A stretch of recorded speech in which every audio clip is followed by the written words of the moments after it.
Hey guys, it's Kevin Markarian. Today I'm going to talk about building a system for real estate agents. There's 6 critical steps for this process, and I've been working in this world for 15 years now. The most important thing is you want to get organized. You want to take all your contacts, whether they're your database, your sphere of influence, leads that you're generating, leads that you're purchasing, leads that you've owned, contacts, people that you've met, whatever the case may be. You want to take all your contacts, your database, put them into one place, preferably into a CRM. And there's lots of really great CRM platforms out there, and some of them are better than others. So you want to do that. Start with that. Second is, now that you've got all your contacts in one place, this allows you to follow up consistently. And you want to maintain a consistent follow-up process. And really the difference between an amateur and a professional is consistency. And if you want to be a professional real estate person, you're going to need to be consistent with your follow-up. And having one place where you can put all your contacts will allow you to be consistent and effective in your follow-up and the time that you're spending working your leads. Number 3 is when you're following up and reaching out to people, it's important to have a clear value proposition. What are you talking about? What are you sharing with them? So know what it is that you're going to say before you reach out. Have something in mind that you're going to talk about before you actually make the call or send out the text or whatever you're doing.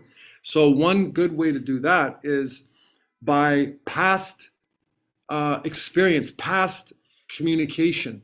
This is where CRM really gets powerful, is you look at your past communication. What did you guys talk about last time? And when you guys, and reference that in the next conversation. And I always like to reference something that I've done in the past because it triggers a kind of a reminder for them. Oh, right, this is this person, right? Because as you continue to go through more and more contacts, you'll find that people aren't always paying attention, okay? So it's good to remind them and have something to talk about. And then one last thing on that is it's important to understand what's important to them so that you know what to talk about the next time around. Whether it's the type of property that they own, what they want to move to, or what type of property that they want to buy, or maybe it's more about their family or what their kids are going through, or something that they're working on, they're going to school, or whatever, right? Whatever career their path they're taking. Just having something that you can reference and then having some sort of a value proposition and knowing what you're going to say before you make the outreach. And then once you've got those 3 things, then you can start building templates, building a streamlined process to nurture your contacts, to nurture your leads, and doing that in an authentic way.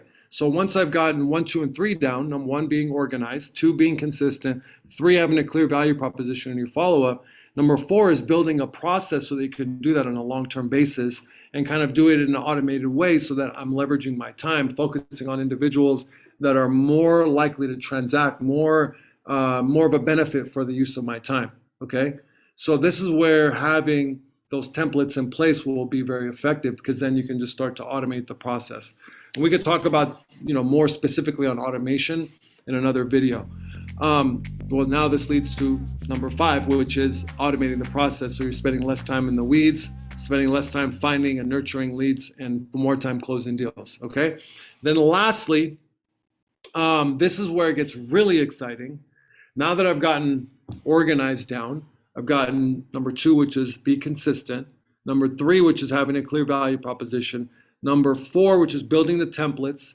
Number 5, which is automating the process. Now that I've got that whole thing down, that system, guess what? I can then bring other people in.